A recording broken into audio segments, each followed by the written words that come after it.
உள்ளத்தை அறிந்தவன் அல்லாஹ் ஒருவன் தான். அவனுக்கு தான் தெரியும் அவனுடைய உள்ளம் எப்படிப்பட்டது, எப்போது திருந்துவான் என்பதை. அதனால் நம்முடைய எண்ணமெல்லாம் முழுமையாக இருக்க வேண்டும். ஏகத்துவ கொள்கையில் என்னுடைய பெற்றோர்கள் இருக்கணும்.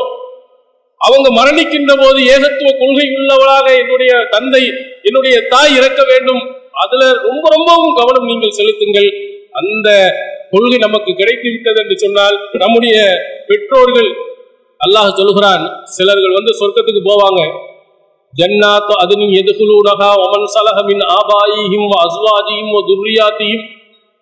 அந்த அதுன் என்று சொல்லக்கூடிய அந்த நிரந்தரமான சொர்க்கத்துல அவருடைய சாலிகான பிள்ளைகள், அவருடைய பெற்றோர்கள், அவருடைய சந்ததியினர்கள் எல்லாரும் குடும்பமாக போகக்கூடிய ஒரு வழி அல்லாஹ் ஏற்படுத்தும் ஒரு சிலருக்கு.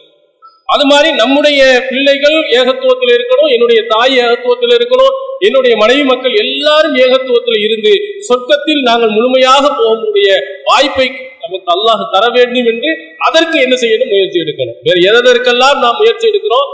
இந்த முயற்சிக்கு ஈடானது, இந்த முயற்சிக்கு நன்மை கிடைத்து விட்டால் அதற்கு ஈடான உலகத்தில் எதுவுமே இல்லை. நம்ம ஹிதாயத்து தான் அல்லாஹ் தஆலா கொடுத்திருக்கக்கூடிய மிகப்பெரியது.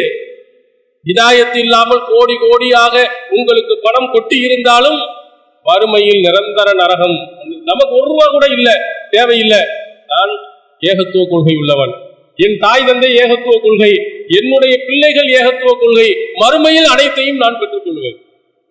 ஆனா இந்த உலகத்துல நாம் ஆசைப்படுவது அனைத்தும் இந்த உலக ஆதாயங்கள் தான். ஆனா ஏகத்துவ கொள்கை என்ற அந்த உயர்ந்த லட்சியத்தை நாம் அதிகமாக ஆசைப்படுவதில்லை. இளைஞர்கள் ஆசைப்படுவதில்லை.